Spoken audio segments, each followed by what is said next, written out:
IBK 투자증권 수석 이코노미스트십니다. 정윤택 상무님과 함께 보도록 하겠습니다. 어서 오세요. 안녕하세요, 상무님. 안녕하십니까. 반갑습니다. 상무님, 지난번에 저희 인포맥스 라이브 나오셨을 때는 IBK 투자증권 리서치 본부장이셨는데 예, 맞습니다. 지금 또 다시 이코노미스트 다시 또 쓰고 연구하는 쪽으로 가시는 거예요? 원래는 이코노미스트를 계속 하고 있었는데요. 네. 어드민 잡을 내려놓고 회사한테 넘겨주고 네. 저는 이코노미 그다음에 애널리스트 양성 이런 쪽으로만 집중하는 쪽으로 왔습니다. 예전에 상무님 저 운영 쪽에도 계셨죠? 예, 삼성자산운용에 있었습니다. 삼성자산 운용에. 예, 그때가 언제쯤입니까? 그때가 2000년대 초반부터 중반 때까지 있었습니다. 2000년대 초반에서 중반? 예, 제가 99년 12월부터 네. 2005년 6월 달까지 있었습니다. 그때가 혹시 그겁니까? 차화정 때입니까? 차화정 나올 때죠. 중국이 처음으로 이제 국제경제에 편입되면서 그 차화정들이 막 올라갈 때 제가 삼성자산운용에 있었습니다. 그때는 장 좋을 때 계셨네요. 장이 좋을 때 있었습니다. 그쪽에 상무님 그러면 거기서 운영하시다가 나왔을 때 그거 맡으신 분들은 이제 2007년, 2008년을 맞았을 텐데 예. 그때 또 나름대로 힘들었을 거고 그분들은. 그때 매니저들이 또 한 번 바뀌면서요. 네. 예, 저희는 나왔고 어. 또 근데 사실은 제가 삼성자산운용에 있을 때 주식운용 쪽이 아니라 그 이코노미하고 네. 채권운용 파트, 네. 글로벌 ETF 이쪽에 있었기 때문에 예. 그 주식 액티브 매니저들은 그 이후에 또 장이 어려워지면서 한 번 다 바뀌었죠. 아, 그래 이제 ETF 쪽으로. 예, ETF나 채권이나 기본적으로 제가 매크로 애널리스트입니다. 매크로 애널리스트. 예. 예. 그래요. 그러면은 오늘 상무님 준비하신 자료를 한번 전반적으로 들어보고 예. 중간중간에 저희 두 사람이 또 의문점 예. 또 채팅방에 또 질문 올라오는 감안해서 한번 여쭤보겠는데 지금 워낙에 너무 어수선한 데다가 예. 이 시장의 재료에 비해서 증시나 외환시장, 원자재, 채권시장 뭐 움직임이 요즘은 사후적인 설명조차도 좀 이렇게 버벅거릴 정도라서 예. 한번 전반적으로 한번 정리를 한번 들어보겠습니다. 예. 여러 측면에서 이제 시장을 진단할 수가 있는데 저 같은 경우에는 기본적으로 올해하고 내년도에 시장을 이제 관통하는 이슈라는 것, 그러니까 무엇이 결정하느냐라는 부분들은 네. 연준의 행보가 결정한다라는 역시. 입장이거든요. 연준이 돈을 얼마큼 집어넣느냐, 그다음에 가져가느냐 이런 부분들을 결정한다라고 생각하기 때문에 이번에 저희가 냈던 자료의 핵심이 연준 통화정책 정상화 과정에서 연준의 목적식과 연준의 행동을 제약하는 식은 무엇인가에 대한 얘기를 한 거고요. 오늘 말씀드릴 내용들은 연준이 그런 행동을 하려면 가장 중요한 이슈는 결국 지금 인플레이션에 대해서 어떻게 규정을 하고 네. 어떻게 결론을 내느냐에 대한 얘기들을 네. 거기서 먼저 풀어갈 생각이거든요. 그리고 그렇게 진행되고 나서 또 최근 지정학적 위험도 있고 경기도나 얘기도 나오고 예. 장단기 금리 얘기도 나오니까 그 장단기 금리 차나 이런 부분들을 연준의 행동으로는 어떻게 풀어갈 수 있는지에 대한 얘기고 그리고 하반기 이후에 본격적으로 정상화되는 부분들이 사람들은 너무 좀 단순하게 생각한다는 느낌이 있어요. 그래서 금리 얼마나 올려? 양적 완화하면 무조건 파는 거지? 이런 생각을 하지만 정책이라는 것은 일종의 제약이 있고 추구하는 목적이 있기 때문에 정확한 그 타겟에 가기 위한 정책이 굉장히 정교하게 진행되거든요. 그리고 양적 완화를 이번에 두 번째 한 양적 완화고 양적 축소도 이번에 두 번째 하는 축소이기 때문에 지난 2014년부터 했던 통화정책 정상화와 이번 통화정책 정상화는 다르다라고 생각합니다. 예. 그렇기 때문에 그 부분에 대한 얘기를 이제 시작할 예. 거고요. 예. 일단 인플레이션에 대한 얘기들은 많습니다. 지금도 굉장히 높은 그 물가 상승률이 미국 기준으로도 나오고 우리나라 기준으로 나오는데 아무래도 연준 통화정책과 관련돼서 얘기를 하려면 미국 쪽에서 인플레이션에 대한 얘기를 해야 되는데 지금 나오고 있는 이 인플레이션이 가장 특징적인 현상이 무엇이냐가 결국 가장 핵심인 거라고 생각하고 있습니다. 근데 저희가 생각하는 가장 큰 핵심은 어떤 부분인 거냐면 지금 화면이 나오는지 잘 모르겠는데요. 여기 보면 수요와 공급 곡선을 노동시장에서 그려놨습니다. 근데 이번에 차이점은 어떤 부분이냐면 보통 2차 대전 이후에 경기가 침체되거나 화랑을 보일 때 이 노동시장에서의 곡선은 수요 곡선만 움직입니다. 공급 아하, 곡선은 움직이지 않죠. 왜냐면 어느 때 갑자기 사람이 왕창 늘어나질 수가 없잖아요. 예. 또 전쟁처럼 사람이 왕창 붙지 예. 않으면 노동의 공급이라는 것은 일정한 거거든요. 네. 좀 반면에 경기가 안 좋아지면 해고를 왕창 하면 쭉 수요가 떨어졌다가 줄고. 올라 경기가 좋아지면 또 고용을 많이 늘면 늘기 때문에 이것만 왔다 갔다 하는 형태를 보였는데 이번에는 아주 특징적이었던 게 공급이 왔다 갔다 했다라는 거예요. 공급도 같이. 어떤 거냐면 팬데믹이 발생을 하면서 미국 노동시장에서 300만 명의 그 취업자가 일시에 없어져 버렸습니다. 네. 없어져 버렸는데 이 없어진 사람들이 보면 그게 그렇게 되면서 미국의 그 경제활동 참가율이 60%대 후반에서 60%대 초반으로 확 떨어져 버렸어요. 한 그랬죠. 번에. 네, 네. 떨어져 버렸는데 이 부분은 공급이 왔다 갔다 한 거거든요. 맞아요. 그러면 이번 인플레이션은 그 노동시장에서 300만 명이 빠지면서 수요와 공급이 틀어지게 됐고 거기서 발생시킨 비용이 공급 측면에서 나타나건 아니면 임금으로 나타나건 지금 나타나고 있는 인플레이션의 핵심이라고 생각하는 겁니다. 그러면 이 인플레이션이 구조적인 인플레이션으로 가지 않고 잡히는지 안 잡히는지는 결국 빠져있는 그 300만 명의 정체에 달린 거거든요. 그 300만 명의 사람들이 아예 나는 이제 완전히 은퇴했어. 네. 냐 아니면 돈이 필요한 사람들이냐라고 생각하는데 제가 보기에는 돈이 필요한 사람들이라고 생각하는 겁니다. 이 그래프에서 보여주는 건 뭐냐면 그 사람들이 일자리를 이탈했을 때 그 사람들이 우려했던 것들이거든요. 근데 여기서 비중이 높은 거를 이렇게 보시면 건강보험 보장 여부나 사회보장 축소나 그다음에 현금 부족이나 이런 것들이거든요. 근데 돈이 많으신 분들은 이 걱정을 안 하죠.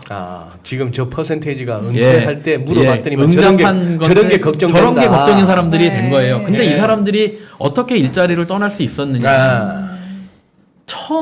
사상 처음으로 이 사람들이 일을 안 해도 먹고 살 수 있게 정부에서 돈을 준 거거든요. 그때 추가 실업수당 예, 나가고 그런 것들 때문에 했었는데 네. 지난해 4, 4분기까지 해서 정부에서 주는 보조금은 종료됐습니다. 그렇습니다. 예. 그리고 오미크론 변이를 지나가면서 미국에서 일상을 제어하는 그 환경들은 다 제거가 됐습니다.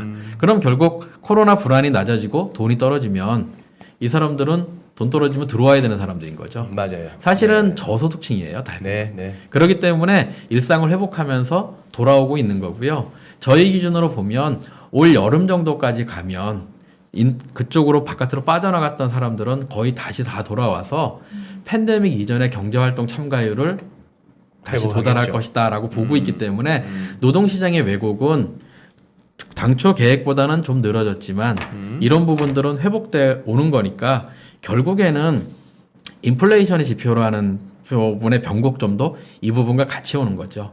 그래서 인플레이션 지표가 지금 마구 올라가는 것 같지만 결국 2, 4분기를 고비로 해서 변곡점을 형성하고 내려간다라고 생각하는 겁니다.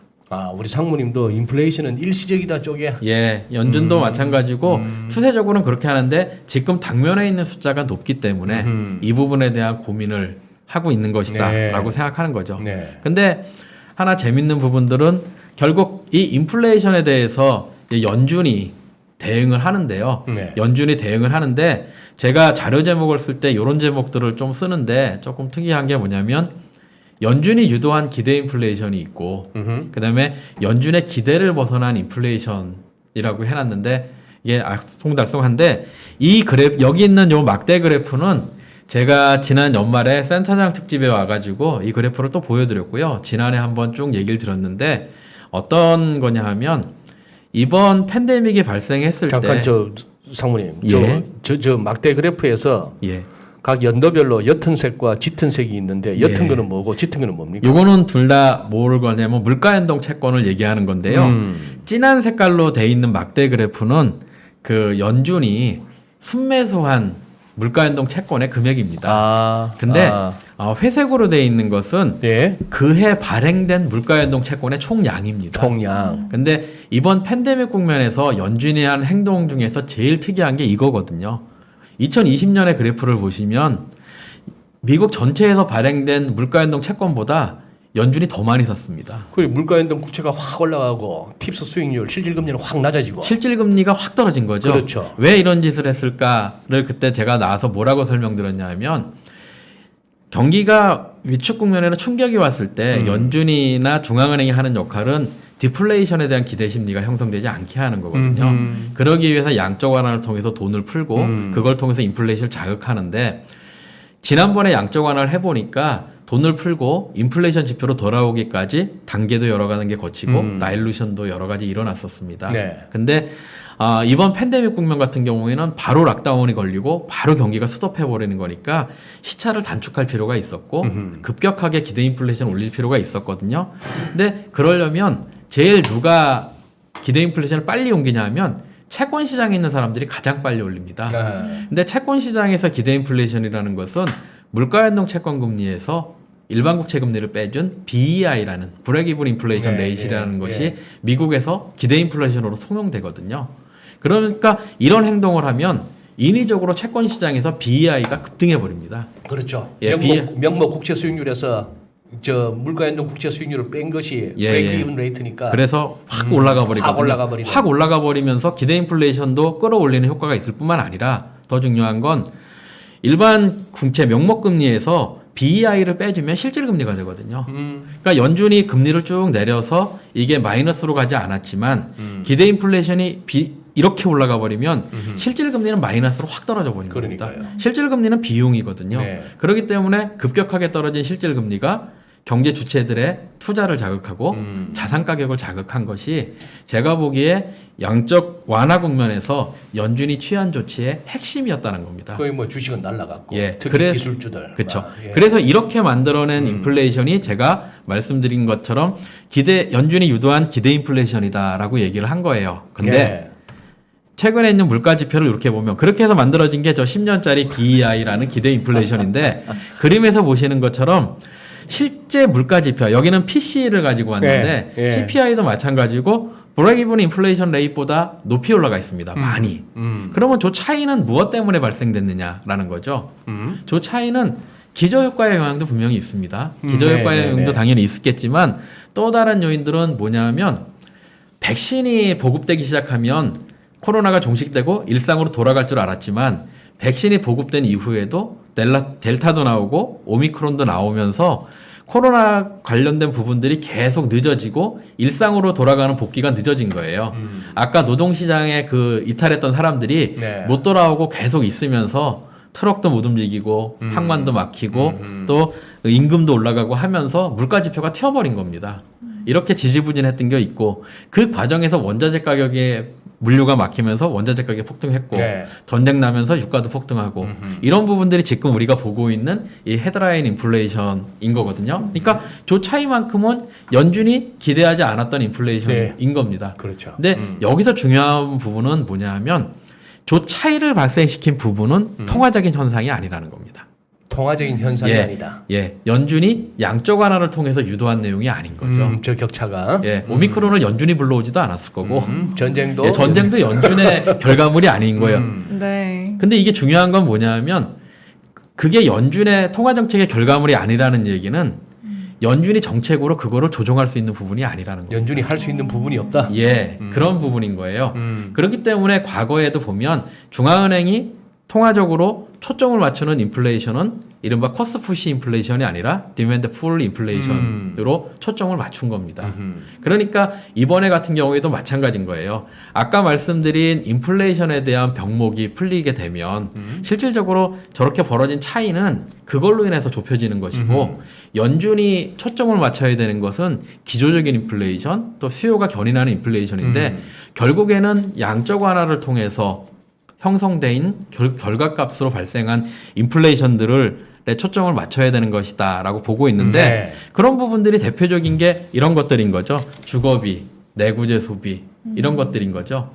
지금 지난해 4, 4분기 이후에 미국 소비자 물가 항목 중에서 가장 우려스러운 것들이 이런 주거비, 임금, 그 다음에 또 내구재 수요 이런 것들이거든요. 근데 이런 것들은 명백하게 통화적인 결과물들입니다. 양적 완화를 통해서 나온 부분들인데 결국에는 뭐냐 연준이 MBS를 많이 매입해 줌에 따라서 실질적으로 케이트 실러지스라고 돼 있는 미국의 주택 가격이 올라가 버린 거죠. 주택 가격이 올라갔으니까 임대료가 올라갔을 거고 그렇게 해서 번 자산 소득이 내구재 소비로 이어진 거고 또 연준이 돈을 많이 풀어서 정부한테 갖다 준 부분이 있기 때문에 정부가 그걸로 보조금을 줘버린 거거든요. 네. 그래서 임금의 병목 현상을 만든 부분들이기 때문에 결국에 연준이 포커싱을 해야 되는 건 아까 차이가 아니라 본인이 양적 완화의 결과물로 만든 이 부분의 영향을 이 부분에 대해서 들어가야 되는 부분이다라고 보고 있는 거고요. 네. 그러면 실질적으로 연준이 의도하지 않은 인플레이션에 대해서는 특별히 대응할 만한 게 없고 그동안도 그러면 대응을 특별히 해오지 않았습니까? 예, 지금은 해오지 않은 건데요. 해오지 않았는데 그동안에는 저는 어떻게 했다고 생각하냐면 립 서비스를 했다고 생각합니다. 정책이 아니라 그거 뒤에서 말씀을 드릴 텐데요. 립 서비스를 했다고 생각해요. 네. 왜냐하면 연준에 우리가 FOMC를 하거나 연준 의장이 어디 가서 연설을 할 때 되면 귀를 쫑긋 세우고 있는 건 그 사람들이 시장에다가 얘기하는 것 자체가 통화 정책의 의도거든요. 네. 그렇기 때문에 그 립 서비스도 굉장히 중요한 역할이다라고 생각하는데 그건 뒤에 한 번 더 네. 말씀드리고요. 이 자산 가격의 상승이란 얘기를 정책적인 용어로 조금 많이 하면 이렇게 조금 복잡한 건데요. 금융 불균형이라는 용어를 가지고 요즘에 한국은행이나 이런 데서 보면 금융 불균형이라는 얘기를 많이 써요. 금융 불균형 때문에 우린 금리를 올려야 돼. 선제적으로 올린다. 예, 올려야 돼. 어쩌고저쩌고 얘기를 하는데 네. 금융 불균형이라는 것은 어떤 의미냐면 실물의 경상적인 움직임 대비 자산 가격의 정도가 어떠냐를 보여주는 거거든요. 그래서 여기 보면 회색 그래프로 되어 있는 것이 미국인데요. 미국의 가처분 소득 대비 가계 순자산 배율입니다. 쉽게 얘기하면 내 월급 대비 우리 집값이 얼마나 올랐나 뭐 이런 것들이거든요. 이게 급격하게 올라가는 것들이 금융 불균형이 확대됐다고 얘기하는 거고 이게 줄어들면 좀 떨어진다라고 얘기하는 건데 non fundamental 트렌드라고 얘기하는 건 뭐냐 하면 제가 금리 중에서 유동성 요인에 의해서 부풀려진 만큼만 그걸 걸러낸 거거든요. 일종의 유동성이라고 보시면 됩니다.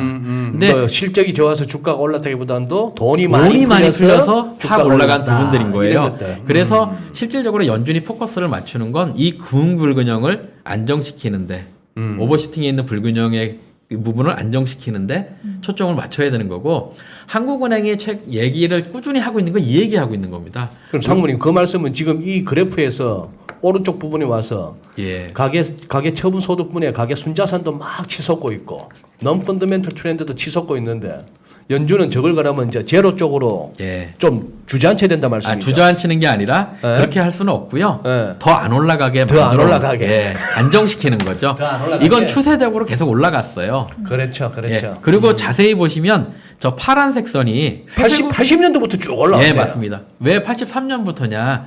미국의 채권 시장이 선물 시장 생기면서 본격적으로 활성화된 시기가 80년대 초반부터거든요. 그때부터는 이미 유동성이 한 거고요. 그림을 보시면 파란색 선이 회색 선보다 선행하죠. 그러네요. 예. 유동성이 먼저 가고 자산 가격이 아하. 움직였다라는 아하. 겁니다. 그렇기 때문에 유동성을 낮추고 이 부분을 안정시켜서 비용의 고리를 끊어내는 것이 연준의 이제 정책의 목표가 되는 거죠. 이게 목적식이 될 텐데, 근데 관건은 이런 정책을 시행하게 되면 항상 걸리는 부분들이 생기는 거죠. 경기에 대한 부분들이 이제 발생을 하게 되는 겁니다. 경기에 대한 부분들이 발생을 하는데 특히 이번 같은 경우에는 지정학적 위험이 발생을 하면서 향후 경기에 대한 자극을 이제 주기 시작을 했어요. 그리고 이런 부분들이 최근 시장에서 장단기 금리 차의 축소라는 부분으로 네. 사람들의 논쟁이 예. 되고 있습니다. 예. 그러면서 장단기 금리 차가 이제 역전될 수도 있을 것 같은데 이렇게 역전되면 향후에 침체가 오니 뭐 안 오니 어쩌고저쩌고 얘기들을 많이 하는데요. 실질적으로 이 지표는 연준이 통화 정책을 할 때 저는 매우 중요하게 고려한다고 생각을 해요. 왜 그렇게 생각하냐면 이 그래프를 보시면 아래쪽에 보시면 NY Fed라는 것은 뉴욕 연준인데요. 뉴욕 연준의 경기 침체 확률이라고 되어 있습니다. 뉴욕 연준에서 작성하는 지표예요. 경기 침체 확률 지수라는 것을 뉴욕 연준에서 이제 집계해서 발표를 합니다. 집계해서 발표를 하는데 이 지표가 뭐를 가지고 만드는 거냐 하면 장단기 금리차의 확률 분포를 가지고 만들어요. 그러네요. 예, 그래서 똑같이 움직이는 겁니다. 뒤집어 놓은 거의 것처럼. 역으로 역으로 똑같이 움직입니다. 아. 똑같이 움직이는데 연준에서 특별히 이걸 가지고 지표를 만들고 그 지표를 모니터링한다는 것은 어떤 의미겠습니까? 신경 쓴다는 얘기. 신경 쓴다는 얘기죠. 예, 예. 자기네들이 통화 결정을 할 때 연준 의사들 중에서 뉴욕 연준 총재가 가장 중요한 역할을 하거든요. 실질적으로는 페드 의장 부의장 다음으로. 그러니까 이런 역할들을 하고 있는 부분들인데 아직까지는 경기 침체 확률이 안 올라가고 있어요. 장단기 금리차가 확 떨어졌는데. 그러네요. 예. 괜찮으세요? 네. 요즘 파월 의장이 계속 자신 있게 얘기하는데 경기 침체 그런다고 오는 거 아니다. 예, 맞아요. 그 그럴 수 얘기를- 있는데 왜 아직은 그런 얘기를 할 수가 있는 거냐면 이 시장에서는 그 장단기 금리차도 조금 들어가 보면 시장에서 꼭 봐야 되는 장단기 금리차가 하나가 있는 게 아니에요. 맞아요. 시장에서 보고 있는 장단기 금리차는 10년과 2년물의 금리차입니다. 어. 근데 뉴욕 연준에서 경기 침체 확률을 구하는 장단기 금리차는 10년물과 3개월물이에요. 그래요? 예, 왜 그런 여기 보면 거예요? 회색으로 네. 돼 있는 게 3개월물이고요. 청색으로 돼 있는 것이 그 2년물입니다. 왜 장단기 금리차를 시장에서는 2년물을 하는 거냐 하면 네. 시장에서는 향후 통화 정책의 기대값을 반영하고 있는 거예요. 연준이 점도표를 찍어줄 때 1년, 2년, 그다음에 롱런으로 찍어주거든요. 그러니까. 네. 그러니까 아 이만큼 반영할 거야 라는 걸 반영해서 2년물을 땡겨서 쓰는 거고 연준 입장에서는 미래의 기대치는 그렇게 중요한 게 아니죠. 네. 현재까지 얼마큼 올렸어가 중요한 거거든요. 그러니까 시행된 부분이 중요한 겁니다. 네. 그렇기 때문에 훨씬 더 단기물을 쓰는 거예요. 3개월짜리. 그리고 그 3개월짜리가 MMF의 기준금리거든요.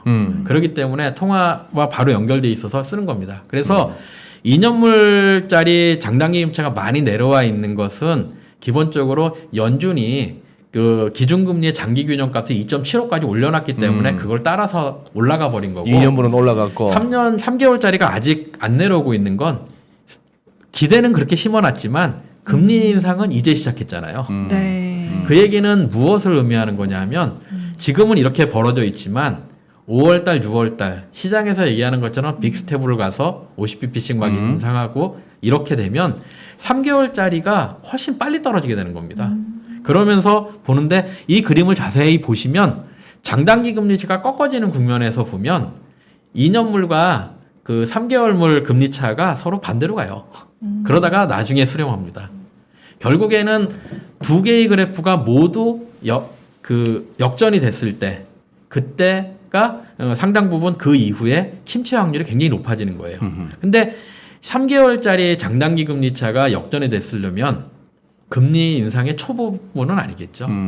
꽤 진행된 이후에 이 부분이 만들어지는 거기 때문에 경기 침체 확률이 높다라고 얘기를 하는데 이제 시작을 했기 때문에 지금 나와 있는 장단기 금리차만을 가지고 향후에 경기가 침체되냐 안 침체되냐를 논하기는 어렵다라는 것이죠. 근데 중요한 건 뭐냐면 시간이 지나갈수록 연준은 지금은 당면한 인플레이션에 대해 초점을 맞출 수밖에 없지만 네. 금리 인상이나 통화정책 정상화를 해 갈수록 연준은 금리에서 무게 모니터링하는 범위가 점점 경기 쪽으로 올 수밖에 없다라는 얘기가 되는 겁니다. 근데 여기서 이제 조금 재밌는 게 이런 그래프를 제가 하나 그려놓고 제목을 이렇게 달아놨는데 이게 뭐냐 하면 연준이 아까 말씀드린 것처럼 장단기 금리차를 잠깐만요. 예.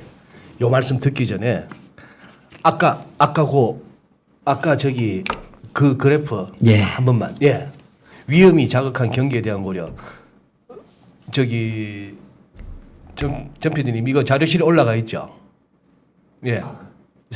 자료실에 없어요? 올라가 있는 거 있어요. 올라가 있어요?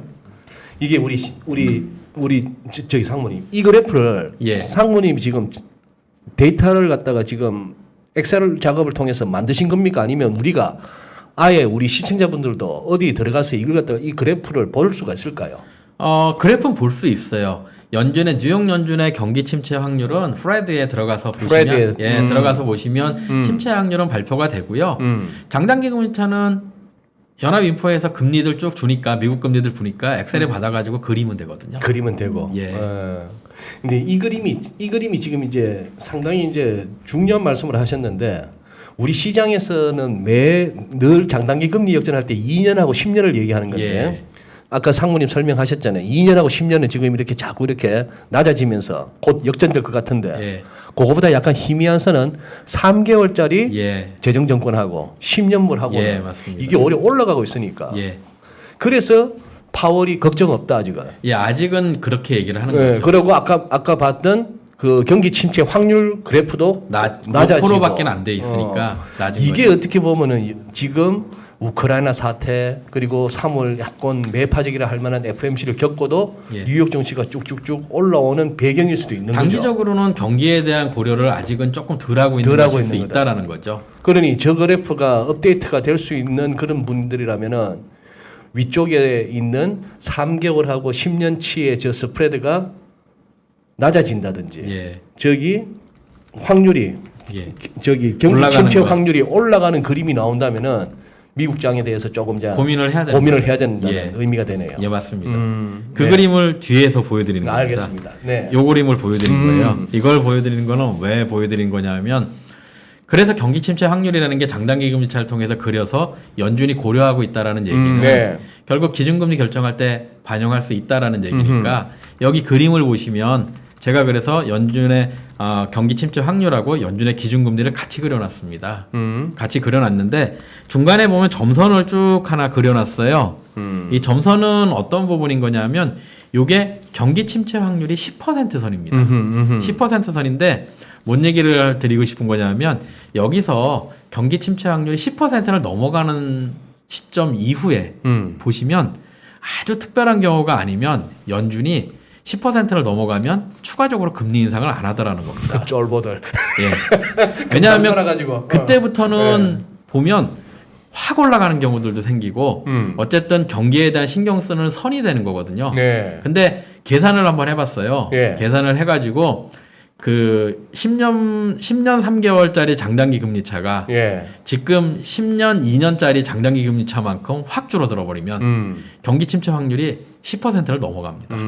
그러니까 아까 말씀드렸듯이 그 금리를 이제 올리기 시작한 거니까 5월달, 6월달, 8월달 정도까지 올리면 아마 3개월짜리 장단기 금리차도 지금 10년 2년물짜리만큼 확 떨어질 거예요. 그러면 그 정도 되면 제가 보기에는 이 3분기 들어가면 요 경기 침체 확률의 그래프가 10%에 육박할 가능성이 있어 보이기 때문에 그 이후에도 연준은 지금과 같은 금리에 대해서 그렇게 매파적이거나 이 금리 인상에 대한 얘기를 할 수 있을까라고 얘기를 한 겁니다. 왜냐하면 그 시점이 넘어가 보면 네. 아마 경기도나 얘기나 경기 논쟁이 점화되는 시점일 가능성이 매우 높아요. 네. 네. 그렇기 때문에 이런 부분들을 주목해서 봐야 되는 것 같고 아까 연준에 대한 얘기를 드렸는데 그 립서비스 얘기를 드렸지 않습니까? 맞아요. 근데 그 얘기를 왜 드린 거냐면 요 그래프를 한번 보시면 사람들이 잠시만요, 상무님 죄송합니다. 예. 말씀 중에 그래프 말씀을 하시니까 여러분도 그래프 나오시는 거 아마 같이 보고 싶으실 것 같아서 저희가 자료실에 지금 상무님이 발표용으로 준비해 오신 그 PPT 자료에 출처가 되는 원본 자료가 또 더 자세하게 상세하게 올라가 있기 때문에 그 부분 참고해서 같이 보시면 좋을 것 같습니다. 네. 네, 말씀 이어서 예. 들어가 보겠습니다. 이거는 뭘 했냐면 최근에 2012년 이후에 보면 연준이 점도표라는 것을 찍어주고 있습니다. 네, 연준 예. 의원들의 점도표들을 쭉 찍어주고 있는데 그 점도표를 믿을 수 있을까요? 그러니까 연준이 항상 그게 궁금했어요. 예, 네. 연준이 점도표를 찍어주면 네. 그 점도표대로 금리를 움직여 갈까를 생각해 볼 필요가 있잖아요. 네. 근데 저 같은 경우처럼 의심이 많은 사람들은 당연히 그 점도표대로 안 할 거라고 생각이 들죠. 왜냐하면 연준은 시장과 게임을 하고 있는 거잖아요. 네. 자기가 말로도 할 수 있는 거거든요. 이거는 그 부분과 관련된 거예요. 이번 국면 전에 연준이 2014년에 테이퍼링을 하고 2015년부터 금리를 인상했거든요. 예. 그래서 통화정책 정상화가 시작된 이후부터 그 쭉 시간이 질러가면서 연준의 점도표가 어떻게 변했는지를 보여주는 겁니다. 그래서 옆에 보면 그 오른쪽에 이렇게 보시면 날짜가 쭉 적혀 있죠. 네. 날짜가 적혀 있는데 재밌는 게 뭐냐면 통화정책 정상화 초기가 점도표가 가장 높아요. 네. 그리고 시간이 지나가면서 점도표가 아래로 내려와요. 그 얘기는 뭐냐면 지금이 연준이 가장 매파적이라는 거예요. 네. 점도표가 예. 가장 높다라는 네. 거예요. 그리고 이후에 연준이 통화 정책을 진행해 가면서 떨어지겠다는 거죠. 왜 이럴까 생각해 보면 연준이 통화 정책을 금리 인상 쪽으로 전환하는 초기가 물가 지표가 가장 높을 때입니다. 네. 그리고 금리 인상하면서 경기의 압력이 줄어드니까 물가가 떨어지거든요. 네. 물가가 떨어지는 것에 따라서 얘네들이 맞춰지는 거예요. 음. 그러니까 사실은 지금은 굉장히 외파적인 코멘트를 하지만 아까 저희가 말씀드린 것처럼 미국의 노동시장이 사람들이 돌아와서 정상화돼서 인플레이션 지표가 2분기를 기점으로 해서 3분기 이후에 만약에 꺾어지기 시작하고 경기 침체 확률이 10% 선에 오면 그 이후에도 연준이 지금과 같은 톤의 강력한 정책을 하고 또 금리 인상을 이렇게 공격적으로 시행할 수 있을까를 생각하는 거죠. 네. 저는 아니라고 생각하는 거예요. 그렇기 때문에 이번 국면에서 연준이 내년까지 해서 기준금리를 1%도 안 되는 지금의 기준금리를 2.75까지 올리고 올해 뭐 7번씩 올리고 아닐 가능성이 높다라고 생각하는 겁니다. 저는 연준의 통화 정책의 중심은 이미 금리가 아니라 양적인 정책으로 넘어와 있는 거고 초기에 굉장히 강한 인플레이션 기대 심리를 잡기 위해서 매파적인 코멘트를 하고 금리 인상을 기대만큼씩 강하게 해주고 있을 뿐인 거고요. 3분기를 지나고 나면서 연준의 정책은 뚜렷하게 금리에서 양적인 정책으로 전환되는 겁니다. 이게 왜 중요하냐면 금리 때문에 그래요. 미국의 시장금리라고 하는 10년물 금리는 양적인 정책도 영향을 주기 시작하지만 결국에서는 직분과 같은 속도로 올라가면 안 되기 때문에 그렇습니다. 왜 안 될까요? 생각해 보면 제가 이런 거를 여기다 간단하게 정리를 해봤는데 연준 통화 정책의 제약식과 목적식이라고 해놨습니다. 네. 정책이라는 것은 당연히 제약도 따르고 목적이 따르는데 예. 위에 있는 두 줄은 목적이에요. 지금 팽배해 있는 인플레이션 기대 심리를 냉각시켜야 되죠, 당연히. 그리고 네. 아까 말씀드린 것처럼 연준이 양적 완화 기간에 만들었던 그 금융 불균형을 안정시켜야 되는 것이 목적인 겁니다. 예. 근데 뭘 안 해야 되냐 하면 세 번째 줄에 있는 것처럼 경기 둔화가 올 수 있잖아요. 예. 경기 둔화나 위험에 대비해서 정부 운신의 폭을 제약하지 않아야 되는 겁니다. 왜냐하면 경기 둔화 왔을 때 경기를 방어하는 1차적인 역할을 정부가 하기 때문에 네. 라고 얘기하는데 중요한 건 뭐냐면 미국 정부가 양적인 완화 기간 동안에 팬데믹 기간 동안에 이런저런 얘기를 하면서 빚이 너무 많다는 거죠. 결국 국채금리가 이렇게 올라가면 실질적으로 미국 정부가 할 수 있는 일이 없어지는 거예요. 경기가 둔화가 됐을 때 할 수 있는 역할이 없는 겁니다. 그러면 연준은 굉장히 어려운 미션에 이제 취해 있는 거예요. 네. 국채금리는 올라가지 않아야 되고 네. 금융불균형은 잡아야 되는 거죠. 예. 그런 형태가 되는 거니까 실질적으로 그러면 연준이 정책을 어떻게 써갈 수 있겠느냐라고 생각한 거죠. 그래서 금리에서 양적인 부분으로 이 부분을 축소해 갈 것이다 라고 생각하는 거고 양적인 부분도 결국에는 여기 써 있는 것처럼 금리가 아니라 정교한 양적인 겁니다. 자산에 대한 부분만 붙잡아 두고 국채금리는 올리지 않아도 되는 부분들인 거죠. 그러면 어떤 부분이 있느냐? 양적인 부분에서 첫 번째로 생각할 수 있는 부분들은 아까 팁스 네. 얘기를 드렸잖아요. 예. 팁스를 통해서 실질금리를 확 떨어뜨린 부분들이 결국에는 자산 가격을 자극했던 요인이었지 않습니까? 네. 그러면 연준 입장에서는 그게 메인 정책이었으면 통화 정책을 정상화할 때도 그 정책을 쓸 수가 있겠죠. 물가 연동 채권은 시장에서의 비중이 작으니까 네. 조금만 움직여도 영향을 줄 수 있습니다. 근데 이 그래프에서 보시면 연준이 지난해 4, 4분기까지는 매입을 많이 했어요. 여전히. 근데 올해는 아직 통계가 안 나왔거든요. 제 생각에는 2, 4분기 이후에 양적 축소 기간에 들어갈 때 팁스를 팔 거라는 생각을 합니다. 팁스를 사주는 정도가 아니라 예, 아예 이제 팔아버린다. 팁스는 팔아버리면 실질적으로는 BEI가 이제는 낮아지죠. 확 떨어지죠. 실질금리가 실금 올라가면서. 올라가는 거죠. 실질금리가 올라가면서 결국 비용을 높이게 되는 거니까 네. 자산 시장에 버든으로 작용할 수 있는 요인들이 생긴다라고 생각하는 거고요. 네. 그 다음에 또 하나 중요한 것은 MBS입니다. 예. MBS. 모기 채권. 예, 양적인 완화를 했을 때 정부가 사준 채권은 두 가지입니다. 국채거나 MBS거나 물가 연동 채권은 국채에 들어갑니다. 아, 예, 물가연동 국채죠. 그렇죠. 그러니까 물가연동 채권의 MBS인데 아까 얘기했듯이 그러면 양적인 축소가 들어가면 재투자를 축소하거나 아니면 매각을 해야 되는 채권도 국채거나 MBS여야 되거든요. 네. 근데 제약식이 뭐였냐면 국채 금리를 올리면 안 되는 거예요. 그러면 결국 두 가지 채권 중에서 연준이 자산 축소의 목적을 달성하는 메인 수단은 국채가 아니라 MBS가 되는 겁니다. 모기 채권부터 줄여나간다. 모게지 채권을 중심으로 줄이는 거예요. 중심으로. 이미 한번 2018년에 보여줬어요. 여기서 보시면 국채는 마이너스로 가지 않았습니다. 회색으로 돼 있는 게 국채인데요. 실질적으로 파란색으로 돼 있는 것은 MBS를 상환해 버린 거예요. MBS 국채는 상환하지 않았는데 MBS는 적극적으로 상환했거든요.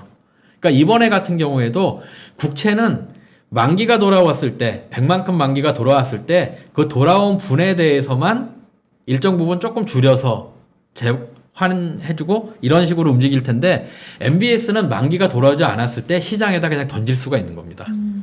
시장에다 던져서 MBS 금리는 움직일 수가 있어요. 그러면 어떤 부분으로 발생시키냐면 이 부분이 발생을 합니다. MBS 순매수는 아까 보여드렸던 것처럼 자산 가격 특히 부동산 가격과 연동성이 상당히 크지 않습니까? 네, 예. MBS를 던지면 당연히 부동산 가격이나 이런 부분들이 영향을 받겠죠. 맞죠. 부정적인 근데 영향을. 웃긴 게 뭐냐면 MBS 금리만 올라가도 영향을 받는다는 거예요. 아까 제가 보여드렸던 그림 중에서 미국의 가계 순자산 배율로 금융 불균형을 얘기 드렸잖아요. 네. 근데 이 아래 그림에서 진한 파란색을 보시면 이건 뭐냐면 MBS 금리가 아니라 MBS 금리와 국채 금리의 스프레드입니다. 스프레드. 예, 근데 이 스프레드하고 또 미국의 금융 불균형 지표하고 역외상관관계를 보여줘요. 그 얘기는 뭐냐면 미국의 국채 금리가 올라가지 않더라도 시장 금리가 올라가지 않더라도 MBS라고 하는 특정한 금리가 올라가는 경우에 자산 시장은 압박을 받는다는 압박을 얘기거든요. 받는다. 그러면 정부의 부담을 추가적으로 늘리지 않으면서 자산 시장의 압박을 유지할 수 있는 국면들이기 때문에 근데 그 연준이 금리를 계속 올리면 MBS만 올라가는 게 아니라 국채 금리도 계속 올라가야 되거든요. 이런 부분들에 대한 고리를 끊어야 되는 게 하반기이기 때문에 바뀐다는 겁니다. 그렇기 때문에 저는 그 기관 투자가들한테 대응을 할 때 지금까지는 지금 국면에서는 국채 비중을 늘리라 그래요. 네. 국채 비중을 늘려서 사는 국면인 거고 실질적으로 하반기 이후에는 미국의 10년물 국채 금리는 경기 쪽으로 포커싱이 맞춰지고 논쟁이 시작되면서 빠진다고 생각합니다. 하락한다고 생각하고 일정 기간 MBS 금리는 계속 올라갈 가능성이 높고 그래도 자산 시장은 하반기에도 여전히 눌려 있을 가능성은 높다라고 생각을 해요. 높다라고 생각하지만 지금처럼 금리가 날뛰는 국면은 아닐 가능성이 높은 거죠. 알겠습니다. 상무님. 그건 한 40분을 갖다가 쉼없이 설명을 해오셨는데 잠시만 목 좀 축이시고요. 예. 네. 상무님 목 좀 축이시는 동안에 지금 시장 상황을 한번 점검을 해보면은 오늘 중요한 변곡점 같습니다. 지금 뭔지는 모르겠는데 우크라이나 쪽에 무슨 좋은 소식이 와서 그런지는 모르겠는데 독일 닥스가 3%, 유로스톡스 3.2% 지금 유럽 증시 날아가고요. 지수물 흐름이 미국도 오늘 거의 뭐 한 1% 가까운 상승세가 지금 지수선물에 보이는 데다가 원자 시장이 난리 났습니다. 원자 시장의 금값이 지금 한 50% 빠져서 2.56% 하락, 은은 4%. 그런 와중에 WTI 브렌트유, WTI 100불 밑으로 내려왔네요. 99불 53센트. 거의 6%대 하락인데 거기다가 소맥, 밀 말입니다. 밀 선물도 지금 개장 전이긴 합니다만 7.32% 빠지고 이런 상황이니 거기다 환율이 지금 13원 빠졌습니다. 지금 1210원인데 지금이 뭐 125엔 찍었다 하던 달러엔도 지금 다시 122엔대 그리고 미국 달러 지수가 지금 100을 가나 싶었던 게 98.21 분명 변곡점이에요. 분명 변곡점인데 그리고 오늘 이제 연준 설명을 하다 보니 채팅방에서 많은 분들이 그러십니다. 뭐 3개월마다 점도표도 시장 쫓아오기 바빠서 허겁지겁 쫓아오는 데다가 3개월마다 내놓는 경제 성장 전망치, 실업률 전망치, 인플레 전망치 보면은 석 달도 못 내다보는 이 연준을 우리가 왜 살펴야 되느냐 하는 분도 계시지만 저도 그런 생각을 하지만 어차피 시장이 잘 맞추지도 못하고 전망도 못하고 이 왔다 갔다 하는 연준 말에 휘둘리는 시장이라서 그래서 지금 이제 상무님 이제 전망도 이제 보고 하는데 상무님도 얘들 점도표 찍은 대로 못 간다라고 지금 보시는 분이에요. 그죠? 전도표를 의도적으로 의도적으로. 의도적으로 하고 있다라고 생각하고 있는 그래 거죠. 그놈의 기대 인플레이션 좀 키우려고 예. 하도 사람들이 인플레는 없다고 생각하니 좀 심리라도 기대 인플레라도 좀 키우려고 물가연동 국채 사가면서 실질금리 떨어뜨려가면서 했던 이 연준이 불과 얼마 안 돼가지고 이제는 막 인플레 좀 잡으려고 또 난리를 치고 예. 있습니다. 그야말로 샤워실이 바보예요. 예. 확 틀었다가 뜨거, 확 틀었다 아차가 이카 샀다가 샤워는 못하고 맨날 이러고 있는데 자 그러면은 여기서 핵심은 인플레 일시적이라는 파월 말도 아직까지 완전히 틀린 건 아닌 것 같아요. 예. 그죠? 그리고 이제 점도표 보고 지금 우리가 많이 지금 쫄고 있었는데 점도표대로 못 갈 것 같기도 해요. 예. 지금은 아까 보여주셨던 여러 가지 지표 상황이 뭐 그렇다고 해서 당장 경기 침체가 올 것 같지도 않아요. 예. 그러면 이제 우리 다들 그렇게 막 살피시는 이유가 미국 주식 하시는 분들이건 우리 국내 주식 하시는 분들이건 물린 분은 물린 분대로 지금 뭐 버는 분들은 버는 분대로 우짜스까 이거거든요. 예. 이 부분을 좀 한번 요약해 주시죠. 저희 같은 경우에는 기본적으로는 아까 말씀드린 것처럼 금리에 대한 부분들이 시장에서 얘기하는 것처럼 연준이 그렇게 얘기하는 것처럼 올라가지 않는다라고 생각하지만 그 이후에 그럼 바로 주식시장의 랠리로 그러면 이 부담을 벗었다고 연결될 수 있느냐? 그건 아니라고 생각하는 거죠. 왜냐하면 농도가 달라지는 거예요. 농도. 지금은 경기 침체에 대한 농도는 엷은 상태에서 인플레이션에 대한 우려가 되게 높은 상황이었고 이 부분이 금리에 대한 부분을 불러왔다면 하반기 들어가면 인플레이션에 대한 농도는 점점 옅어지는 쪽으로 가겠지만 향후 경기가 둔화되는 부분에 대한 부담은 한번 겪고 넘어가는 국면이 오는 것이라고 생각하기 때문에 실질적으로 그 주식 쪽으로 매기가 돌아가서 위험자산 쪽으로 충분히 넘어가는 시기는 그 논쟁을 지나가고 난 이후라고 생각하는 겁니다. 그렇기 때문에 저희 같은 경우에는 그 정도의 의미를 가지고 있어요. 금리가 그렇게까지 급등하지 않는다. 3분기 이후에 멈춰진다라는 얘기는 상반기까지가 그 주가지수 기준으로 보면 미국 기준으로 봐도 하락 랠리 하는 구간인 거고요. 하락 랠리가 안정돼서 이제 트레이딩 레인지로 들어가는 시기가 하반기부터 내년 상반기 정도라고 생각하는 거예요. 실질적으로 하락, 랠리 이렇게 오는 게 아니라고 생각하는 거죠. 실질적으로 보면 과거 시세, 특히 우리나라 시장 같은 경우 보면 사실은 상승의 추세는 상당히 짧아요. 상당히 짧고 상당히 지루한 그 약세장을 기간 조정, 기간 조정을 쭉 겪은 다음에 가는 부분들인데 우리나라는 상반기까지 이미 지난해 6월 대비해서 20% 이상 이미 조정을 갔던 시장이기 때문에 지수 조정은 상당 부분 마무리됐다라고 생각하는 거고요. 다만 아직 경기에서의 터닝 포인트들이나 펀더멘탈의 터닝 포인트가 안 왔기 때문에 지금부터는 상당히 지루한 횡보 장세에서의 그 기간 조정의 국면을 어떻게 보면 과거의 박스피가 나왔던 그 국면을 올해 하반기 이후에 내년 쭉 연결될 수 있는 구간이다라는 생각을 하고 있는 겁니다. 참 그 와중에 여기저기서 돌아가면서 막 순환매 성격으로 막 급등주는 터져 나오고 그거 못 올라타면은 좀 이렇게 속이 많이 따가울 수도 있는 시기네요.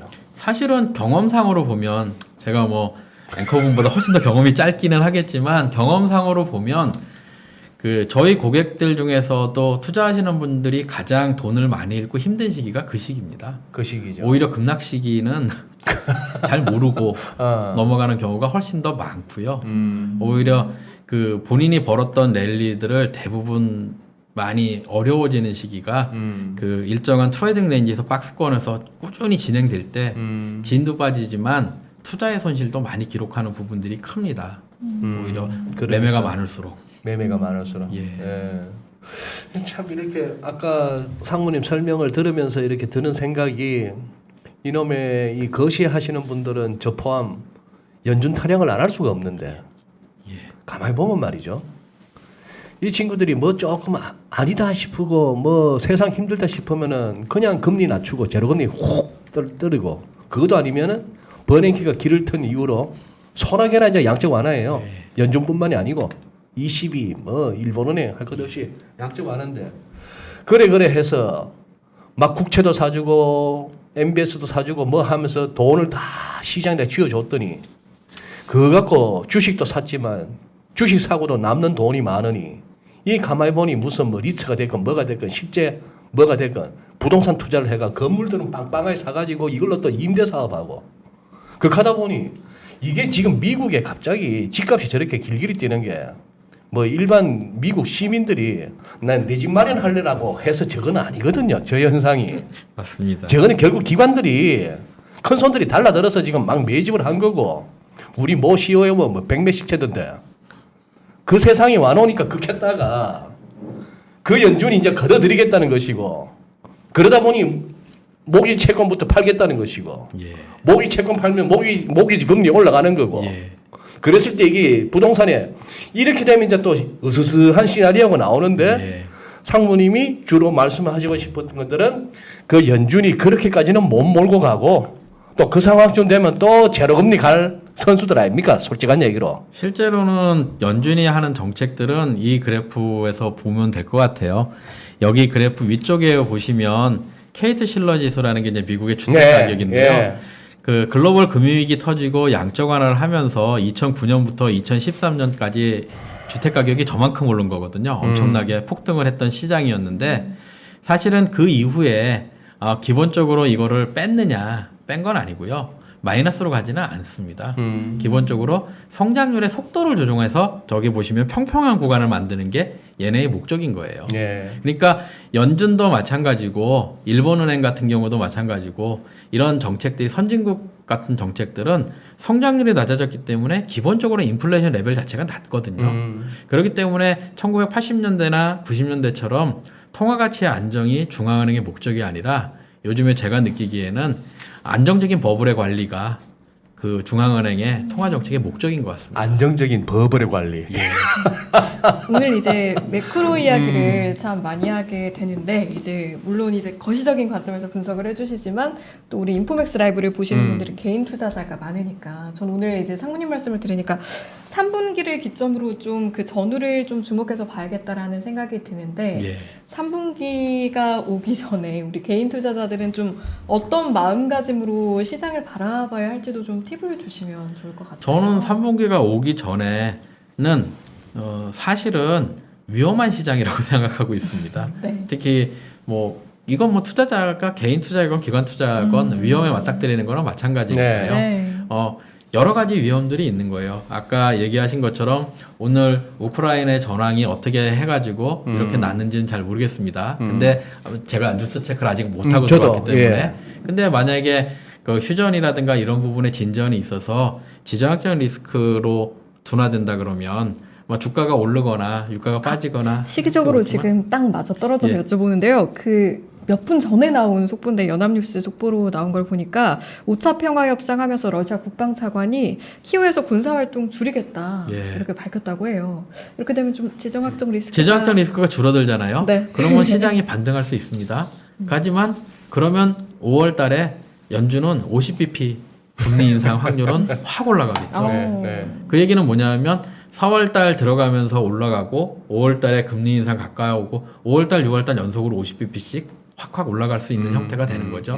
그러니까 출렁출렁하는 형태가 되는 거고 오늘은 제가 연준만 갖고 와서 얘기를 안 했지만 중국 변수가 여전히 이상한 게 남아 있어요. 그리고 우리나라가 코로나에서 위드 코로나 가는 과정에 지금 치르고 있는 이 비용이 훨씬 큰데요. 우리보다 훨씬 더 잘 틀어막고 있는 중국이 그 많은 규모가 위드 코로나로 가는 과정이 순탄할 수 있지 않거든요. 네. 그러니까 그런 리스크들이 저희가 보기에는 2분기, 3분기에 걸려있는 부분들이고 또 하나는 우리나라 6월 달에 중국의 CPTPP 그러니까 네. 환태평양 예. 협력기구에 가입이 결정이 되는 겁니다. 네. 대만도 같이 결정이 되고 그 얘기는 뭐냐면 2분기 중에 미중이 교역에서 갈등이 불거지는 부분들이 생기는데 전쟁 때문에 지금 잊혀져 있는 거거든요. 전쟁이 종료되면 본래 싸움으로 다시 돌아가는 부분들이 있는 이벤트가 연결되어 있는 시기이기 때문에 사실은 힘든 국면인 거고요. 그런 국면들이 금리에 반영되는 겁니다. 그래서 금리가 급등하고 급변동하게 되는 거고요. 그런 국면이 3분기를 지나가면 줄기를 잡고 안정은 되지만 그때는 경기에 대한 이런 부분들은 다 뭐에 영향을 미치는 거냐면 향후에 경기의 기대값에 영향을 미치는 거거든요. 네. 그러면서 경기에 대한 모멘텀을 떨어뜨리게 되는 부분들에 주목하게 되는 거죠. 알겠습니다. 상무님, 벌써 10시가 다 돼가는데 지금 말씀하신 대로 오늘은 연준 얘기도 다 못하고 가십니다. 준비하시고 우리한테 전하고자 했던 메시지가 연준 메시지도 다 못하고 가신 데다가 이 굉장히 지금 이 독태적인 시점인 게 거기다가 지금 중국 말씀하셨죠. 중국 뭐 상하이 저 봉쇄 저거는 뭐 며칠 안 간다 하지만 저거 분명 저거 글로벌 공급망에 문제 생겨요.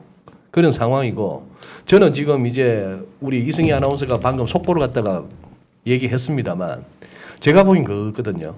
이 전쟁이라는 이유로 전 세계적으로 지금 엄청난 투기적 포지션이 구축되어 있는 겁니다. 원자재롱, 예. 그죠? 그리고 뭐 달러 강세, 뭐 금도 막 사들고 예. 있고 이런 것들이 이런 뉴스가 나오면은 실제 이걸로 완전 지정할 리스크가 종식되고 안 되고를 떠나서 어느 시장에서부턴가 먼저 차익 실현 내지는 손절이 나오기 시작하고 이게 연쇄적으로 모든 시장이 한꺼번에 와락 가는 거예요. 그런 상황인 것 같은데 이걸 진짜 그렇게 단순하게 봐도 되는지. 그래서 이상 여기서 자, 뭐 그동안 좀 미안했다. 이제 뭐 그래 하고 우리 안 쪼갤게 우크라이나 우리 방 뺄게 선수들 뺄게 군대 뺄게 하고 했을 때 저는 바이든이 걱정입니다. 바이든은 지금 이거 좀 더 가져야 돼요. 이 우크라이나를 우승. 그래서 아침 저녁 하루 24시간 미국 주류 언론들이 우크라이나 얘기만 해줘야 돼요. 지금 상황이. 그러니 이 오늘 하루가 단기적으로 시장에 뭔가 이렇게 그거 할 수는 있는데 요거 이제 조금은 더 보실 필요는 있다는 생각은 들고 저기 이 늦은 시간에 자꾸 모셔서 죄송합니다만 상무님 센터장 해서 그 관리 쪽 업무 부담 조금 주셨으니까 저희 저 화요일이나 금요일날 자주 모셔서 중국 얘기하고 해서 우리 매크로 얘기 좀 더 자주 듣겠습니다. 이게 제 일부에서는 막 찍고 까불고 예. 종목 이렇게 사타가 그냥 뭐 하다가 끝나는데 그래도 2부에서는 좀 이런 얘기 좀 들어야 지루하지 않겠습니다. 너무 유익하고 네. 흥미로웠습니다. 네. 그래요. 오늘 나와주셔서 너무 고맙습니다. 예, 감사합니다. 네. 고생하셨습니다. 감사합니다.